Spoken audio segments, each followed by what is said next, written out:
Assalamualaikum warahmatullahi wabarakatuh. Selamat pagi semuanya. Baik, di pertemuan kedua kita kali ini, kita akan membahas tentang tipe-tipe pada simulasi. Jadi apa saja sih tipe-tipe di simulasi itu? Baik, tipe-tipe pada simulasi itu dibagi menjadi 3 perbedaannya ya. Yaitu yang pertama, ada simulasi stokastik dan simulasi deterministik. Kemudian yang kedua, ada simulasi statis dan dinamis ya, simulasi static and dynamic simulation. Kemudian yang ketiga ada discrete dan continue, simulasi discrete dan simulasi continue. Jadi apa sih bedanya ketiga pembagian simulasi ini?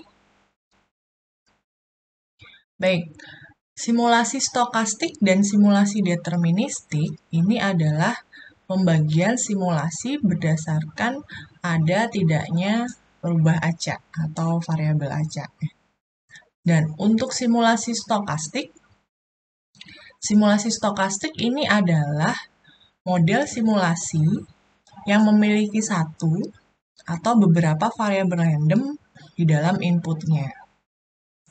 Nah, di mana random input ini juga akan menghasilkan output yang random juga. Jadi, kalau stokastik, dia inputnya itu random, dan outputnya dia juga random. Contohnya apa? Contohnya adalah simulasi layanan dari teller bank. Kenapa kok simulasi layanan teller bank ini dikatakan inputnya random dan outputnya random? Karena kita tahu bahwa orang yang datang ke bank itu bukan orang yang sudah ada janji ya. Jadi sembarang orang bisa kapanpun datang ke teller bank dan juga outputnya nanti juga bisa apakah dia akan kembali lagi atau tidak, itulah yang dinamakan input random dan output yang random. Kemudian yang kedua ada simulasi deterministik. Simulasi deterministik ini apa? Simulasi deterministik ini adalah model simulasi yang tidak memiliki variabel random dalam inputnya. Jadi kalau deterministik ini dia tidak punya inputnya, dia bukan variabel random. Contohnya adalah kedatangan pasien seorang dokter praktek yang telah diatur jadwal pelayanannya. Jadi karena pasien tersebut sudah ada jadwal yang telah diatur, maka itu tidak bisa dikatakan dia random karena sudah fix ya. Beda dengan yang teller bank tadi, kalau teller bank ini kan dia bisa datang kapanpun dan siapa. Kalau deterministik ini pasti sudah tahu siapa orangnya dan jam berapa. Ini berdasarkan ada tidaknya variabel acak ya, stokastik dan deterministik. Kemudian, nah ini ada contoh aplikasi simulasi deterministik. Ya, simulasi deterministik tadi kan simulasi yang dia inputnya tidak memiliki variabel random. Contohnya seperti ini. Seorang influencer media sosial memutuskan untuk membuka akun baru dan targetnya adalah mencapai 10.000 pengikut dalam 10 minggu. Mengingat pengalaman masa lalunya, dia berasumsi bahwa setiap minggu dia akan mendapatkan 1.500 pengikut baru yang tidak pernah nge-follow dia. Jadi 1.500 ini follower baru ya. Dan dari pengikutnya saat ini, dia yakin 10% akan berhenti mengikuti akun tersebut setiap minggu. Jadi tiap minggu itu akan ada 10% yang unfollow. Kemudian 20% dari mereka yang meninggalkan akun di masa lalu 20 akan bergabung lagi setiap minggu. Di tiap minggu juga akan ada 20% dari yang sebelumnya unfollow dia, kemudian dia follow lagi. Itu adalah 20%. Kemudian pertanyaannya, akankah dia mencapai targetnya, yaitu mencapai 10.000 follower dalam 10 minggu? Oke, yang pertama kita lakukan adalah kita bisa mendeteksi ketercapaian ini dengan kita membuat sebuah simulasi. Nah, karena ini tadi sudah uh, karena deterministik kan sudah bisa ditentukan input-inputannya ini sudah diketahui berdasarkan pengalaman yang masa lalunya, ya berdasarkan akun lamanya, sehingga di sini kita bisa membangkitkan sebuah model. Model FT ya, FT ini adalah jumlah follower dan minggu ke T, di mana FT sama dengan FT min 1 ya, follower pada minggu sebelumnya, ditambah 1.500. 1.500 ini pasti dia yakin bahwa tiap minggu akan ada 1.500 follower. Kemudian dikurangi LT. LT ini adalah tiap minggunya akan ada yang unfollow dia ya, sehingga dikurangi LT. Kemudian ditambah dengan RT. RT ini adalah dia sudah unfollow tapi akhirnya follow lagi. Nih ditambah RT. Nah, ini adalah model untuk menghitung berapa jumlah follower pada minggu ke T. Kemudian kita juga menentukan UT-nya berapa. UT di sini apa? UT di sini adalah jumlah unfollower. Sehingga jumlah unfollowernya adalah UT-1, jumlah unfollower minggu sebelumnya ditambah dengan LT. LT ini tadi adalah unfollower per minggu ya. Kemudian dikurangi dengan RT. Dia sudah unfollow tapi akhirnya follow lagi kan, akhirnya dia dikurangkan. Nah, di sini FT adalah jumlah follower pada minggu ke T, UT adalah jumlah user yang unfollow pada minggu ke T, LT di sini adalah 0,1 ya, 10% dikali dengan FT, FT-1, karena dia 10% dari follower ya yang berhenti. Kemudian RT di sini adalah 0,2 dari UT-1, 0,2 dari jumlah unfollower T-1 sampai minggu ke T.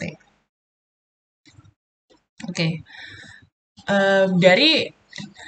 dari model ini kita mencoba untuk membuat sebuah simulasi atau replika dengan bantuan program R.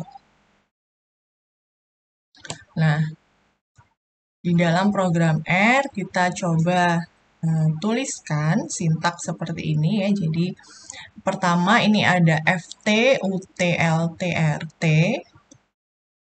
Kita bangkitkan dulu ya. Kita sediakan wadah untuk untuk perhitungan FT follower, UT unfollower, LT ini tadi unfollower weekly unfollowernya, dan RT ini adalah weekly followernya, weekly return follow. Gitu ya. Nah ini kita ketikkan rep 011, ini maksudnya adalah replika 0 sebanyak 11 data, 11 observasi. Kemudian for ya di sini for i mulai dari 2 sampai dengan 11, di mana LTI di sini sama adalah, kenapa kok mulai dari 2? Karena kita anggap yang pertama, minggu pertama itu adalah minggu ke-0, sehingga nanti yang pertama itu adalah nilainya 0. Kemudian LTI, kini kita hitung LTI-nya adalah 0,1 dikali FTI min 1 ya. FTI min 1-nya ini nanti 0 dan seterusnya.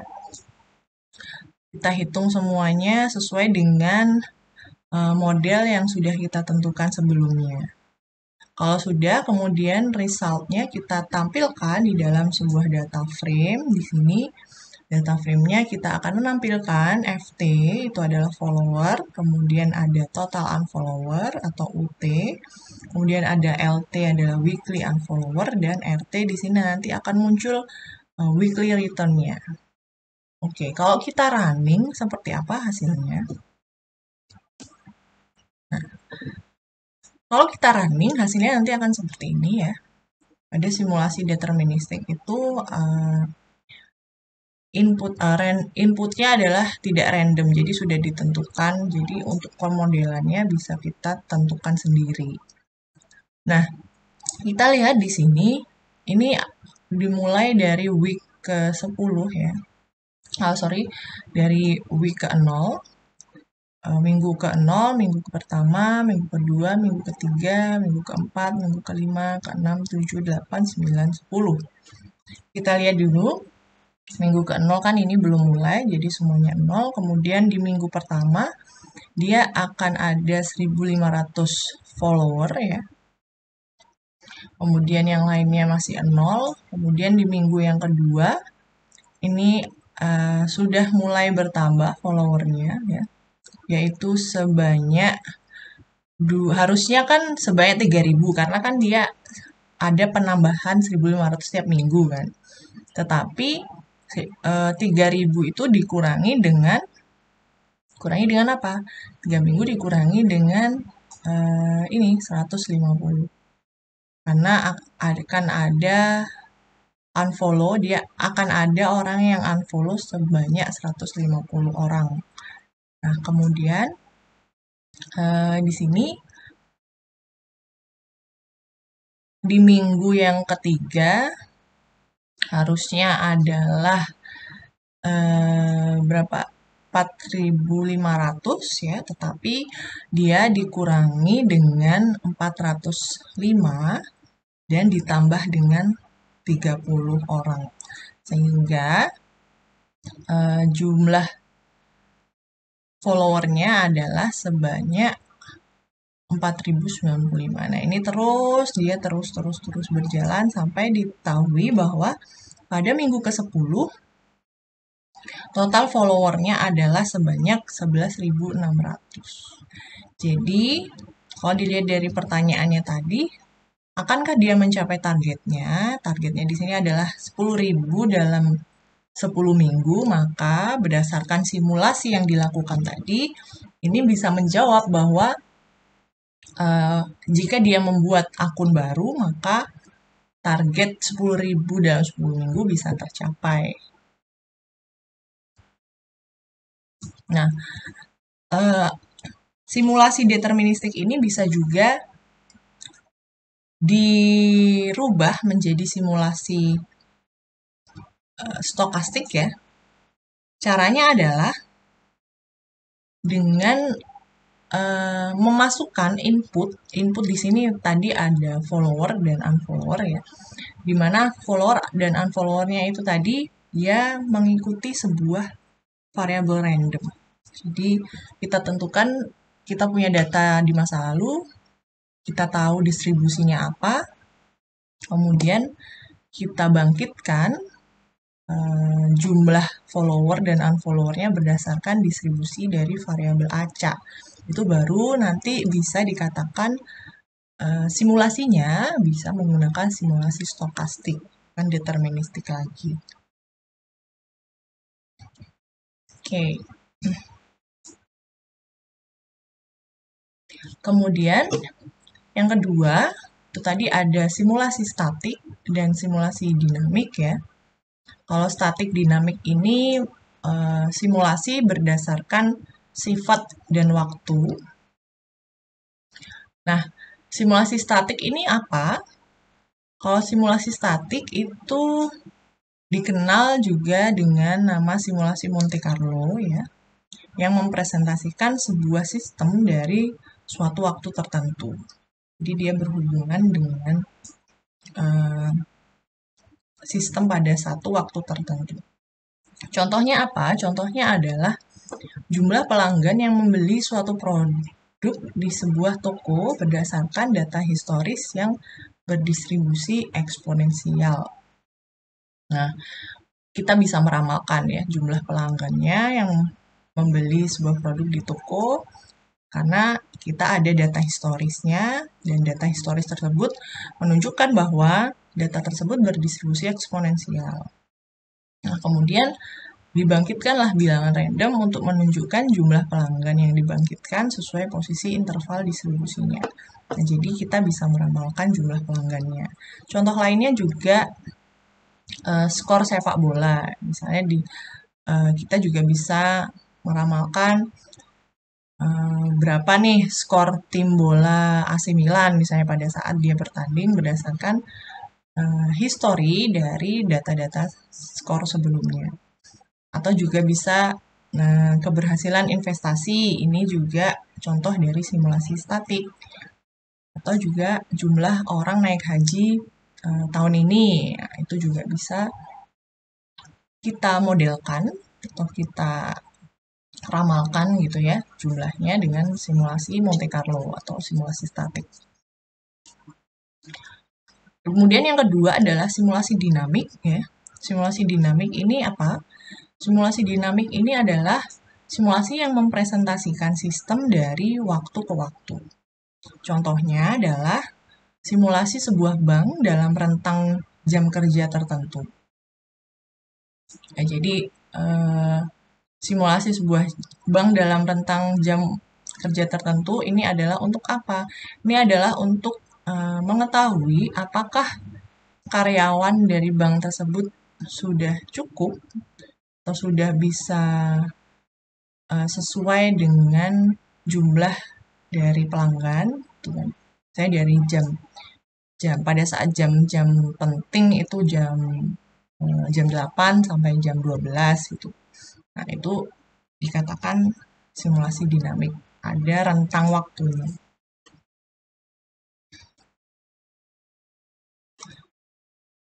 Oke, yang ketiga ini adalah simulasi diskrit dan simulasi kontinu ya. Ini maksudnya apa? Ini adalah pembagian simulasi berdasarkan peubah acaknya. Jadi simulasi menurut variabel acaknya. Ada diskrit dan ada kontinu. Oke, seperti kita ketahui bahwa variabel diskrit itu adalah variabel yang berisi bilangan bulat ya. Sedangkan variabel kontinu ini adalah berisi variabel-variabel yang memiliki interval ya. Nah, simulasi diskrit itu adalah simulasi yang status variabelnya berubah secara diskrit pada satu waktu tertentu. Oke, jadi model simulasi yang status variabelnya berubah secara diskrit pada satu waktu tertentu. Contohnya, simulasi layanan teller bank, di mana yang kita perhatikan adalah jumlah pelanggannya yang menunggu atau yang antri itu berubah secara diskrit dari waktu ke waktu. Jadi kalau di simulasi diskrit ini lebih ke jumlah pelanggan ya, jumlah orang, jumlah objek gitu, jumlah mobil, jumlah pesawat. Pokoknya dia yang berhubungan dengan variabel-variabel yang diskrit. Sedangkan simulasi kontinu, oke, simulasi kontinu ini adalah model simulasi yang status variabelnya berubah secara kontinu dari waktu ke waktu. Jadi contohnya adalah simulasi permukaan air bendungan ini misalnya. Atau juga simulasi harga saham. Nah, itu kan harganya berubah secara kontinu dari waktu ke waktu. Atau juga simulasi tinggi badan, berat badan. Nah, itu adalah contoh simulasi kontinu. Pokoknya ya, datanya dia adalah berupa data-data kontinu. Nah, ini kalau misalnya digrafikkan gitu ya, ini adalah perbedaan simulasi diskrit dan ini adalah simulasi kontinu, di mana kalau diskrit itu dia jumlahnya diskrit ya, ini bilangannya bilangan bulat, ada 1, 2, 3, 4 seperti ini. Ini dari waktu ke waktu, customernya dari 0 sampai 10 menit pertama misalnya customernya yang antri ada 1, kemudian di 10 menit berikutnya ada 2 customer, kemudian berikutnya ada 3, kemudian ada 2 customer dan sebagainya. Ini menunjukkan tentang banyaknya jumlah pelanggan yang mengantri pada waktu ke T gitu ya.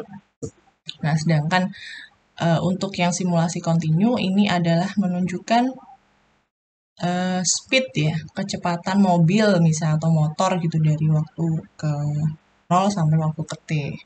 Nah, ini kecepatannya dia bergerak secara kontinu. Nah, ini adalah perbedaannya.